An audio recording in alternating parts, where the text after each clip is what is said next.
જો તમારા શરીરમાં કંઈક ખોટું હોય તો દુખે છે એ જ આપણને શીખવવામાં આવ્યું છે. દુખાવો એટલે ખતરો. દુખાવો ન હોય તો બધું ઠીક, પણ આ નિયમ સાંભળવા માટે લાગુ પડતો નથી, કારણ કે સાંભળવામાં થતી ઘટાડો હિયરિંગ લોસ એ થોડાક એવા આરોગ્ય સમસ્યાઓમાંની એક છે જે શાંતિથી વધતી જાય છે. કોઈ દુખાવો નથી, કોઈ સોજો નથી, કોઈ એવી ચેતવણી નથી જેને તમે સરળતાથી ઓળખી શકો, એટલે જ મોટાભાગના લોકો તેને વહેલી તકે નોંધતા નથી. હિયરિંગ લોસ સામાન્ય રીતે ધીમે ધીમે થાય છે. કાનની અંદર નાના નાના સેન્સરી કોષો અવાજને મગજ સુધી પહોંચતા સંકેતોમાં ફેરવે છે. સમય જતાં, ઉંમર, વધુ અવાજનો સંપર્ક અથવા આરોગ્ય સંબંધિત સમસ્યાઓને કારણે આ કોષો નબળા પડી જાય છે. જ્યારે એવું થાય છે ત્યારે અવાજ અચાનક ગાયબ થતો નથી, પહેલાં તેની સ્પષ્ટતા ઘટે છે. નરમ અવાજો ધીમે ધીમે સંભળાતા બંધ થાય છે. કેટલાક શબ્દો સમજવામાં મુશ્કેલ પડે છે. પાછળનો અવાજ વાતચીત પર હાવી થવા લાગે છે, કારણ કે દુખાવો નથી.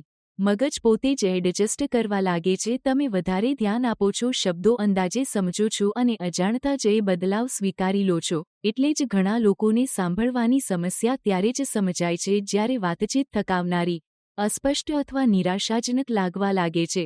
દુખાવા સમયે નહીં. હિયરિંગ લોસ દુખાવા દ્વારા પોતાની હાજરી બતાવતો નથી, એ દેખાય છે છૂટી જતા શબ્દોમાં, વારંવાર પૂછવામાં આવતા પ્રશ્નોમાં અને માનસિક થાકમાં. એટલે જ નિયમિત હિયરિંગ ટેસ્ટ બહુ મહત્વના છે.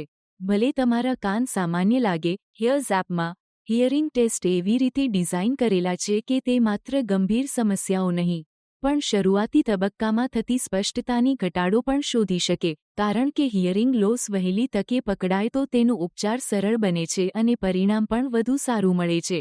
જો તમને લાગે કે સાંભળવું ઠીક છે પણ વાતચીત મુશ્કેલ લાગે છે, તો એક વખત તપાસ કરાવવી ચોક્કસ ફાયદાકારક રહેશે.